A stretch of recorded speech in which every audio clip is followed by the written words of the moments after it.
ఇవాళ ఆలోచన చేయండి. 2014 నుంచి దాదాపుగా 2024 వరకు చంద్రశేఖరరావు గారు 10 సంవత్సరాలు తెలంగాణ రాష్ట్రానికి ముఖ్యమంత్రిగా ఉన్నాడు. హరీష్ రావు గారు మంత్రిగా ఉన్నారు. తారక రామారావు గారు మంత్రిగా ఉన్నారు. నరేంద్ర మోడీ గారు దేశంలో ప్రధానమంత్రిగా ఇవాళకి 12 సంవత్సరాలు అయ్యింది. నేను అడుగుతున్న ఈడికొచ్చిన మిత్రులను, ఈడికొచ్చిన వాళ్ళని కాదు, ఈ సమావేశాన్ని చూస్తున్న వాళ్ళను, బీఆర్ఎస్ బీజేపీలను కూడా గుండెల మీద చెయ్యి పెట్టుకొని ప్రశాంతంగా ఆలోచన చేసి మీ మనస్సాక్షిని అడగండి. తెలంగాణ రాష్ట్రంలో ప్రజాపాలన ఇందిరమ్మ ప్రభుత్వం ఏర్పడ్డ తర్వాత 25,50,000 మంది రైతులకు 21,000 కోట్ల రూపాయలు మొదటి సంవత్సరంలోనే రుణమాఫీ జరిగిందా లేదా? మీ గుండెను అడగండి, మీ మనసును అడగండి. ఇవాళ ఆ రైతులను బయటికి వచ్చి మాట్లాడమని నేను అడుగుతున్నా. ఇవాళ మనసు లేనోళ్ళు, మనసాక్షి లేనోళ్ళు, బీఆర్ఎస్ వాళ్ళు, బీజేపీ వాళ్ళు ఒక్కటై ఏకమై రైతులను ఆగం చెయ్యాలన్న ఆలోచనతో మాట్లాడుతున్నారు. నేను అదే విధంగా మా రైతాంగాన్ని, మా సోదరిమణులను, మా ఆడబిడ్డలను అడుగుతున్నా.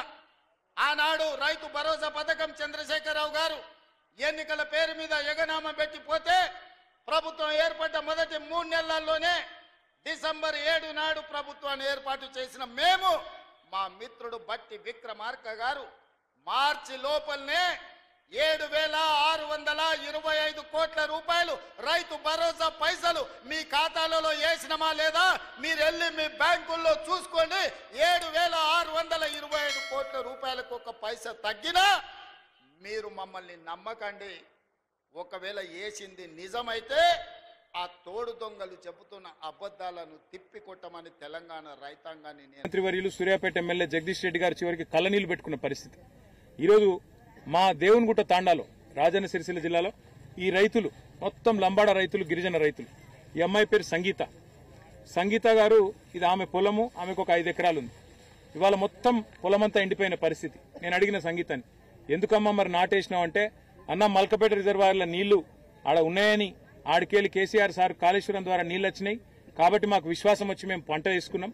కానీ వీళ్ళు వచ్చినాక కాంగ్రెస్ వాళ్ళు నీళ్లు ఇస్తలేరు, నీళ్లు విడిస్తలేరు, దాంతో ఎండిపోయే పరిస్థితి వచ్చింది అని చెప్తా ఉన్నది. నేను అడిగిన అమ్మాయిని, మరి రుణమాఫీ జరిగిందా అన్న. రుణమాఫీ కాలే. పోనీ రైతు బంధు పడ్డదా? రైతు బంధు పడలే. పోనీ బోనస్ వచ్చిందా? బోనస్ రాలే. ఆఖరికి నీళ్లు కూడా రాలే. అంటే ఇది ఈరోజు ఈ రాష్ట్రంలోని పరిస్థితి. రాష్ట్రంలోని రైతులందరూ ఇవాళ అనుకుంటున్న మాట ఏంటి అంటే, కేసీఆర్ అంటే కాళేశ్వరం, కాంగ్రెస్ అంటే శనేశ్వరం. నిజంగా కాంగ్రెస్ వచ్చినాక కాలం కూడా అయితలేదు. కాలం ఇది కాలం తెచ్చిన కరువు కూడా కాదు, ఇది కాంగ్రెస్ తెచ్చిన కరువు. రేవంత్ రెడ్డి యొక్క గుడ్డి ద్వేషం, గుడ్డి కోపం, కేసీఆర్ మీద ఉన్న గుడ్డి పగ దీనికి కారణం. ఇలా మేడిగడ్డ దగ్గర ఉన్న ఆ పర్రెను చిన్న రిపేర్ చేసి 3-4 నెలల్లో మొత్తం దాన్ని మంచిగా చేసి ఆడికెళ్లి నీళ్లు ఎర్రటి ఎండాకాలంలో కూడా ఎత్తుకొని, గతంలో ఎర్రటి ఎండల్లో కూడా ఇదే సిరిసిల్ల జిల్లాలో ఉగాది సమయంలో కూడా ఆనాడు అప్పర్ మానేరు మత్తడి దుంకించిన ఘనత కేసీఆర్ గారి నాయకత్వాన్ని మీకు యాదికుండాలి.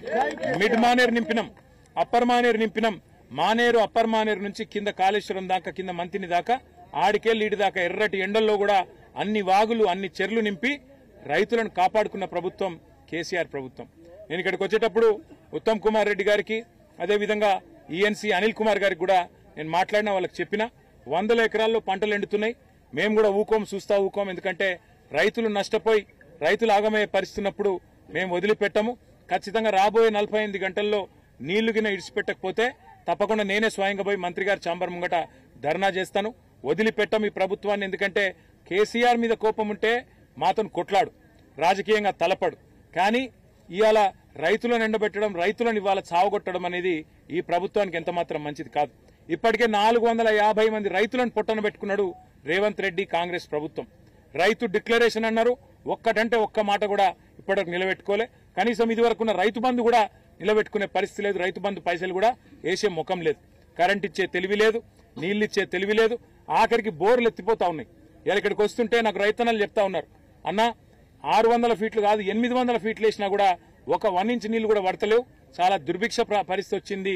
మరి రేవంత్ రెడ్డి ప్రభుత్వం వచ్చినాక నీళ్లేమో పాతాళంలోకి పోయినాయి, నిధులేమో ఢిల్లీకి పోతున్నాయి, నియామకాలేమో గాలికి పోయినాయి అన్న అని చెప్పి రైతులు చెప్తా ఉన్నారు, పిల్లలు చెప్తా ఉన్నారు.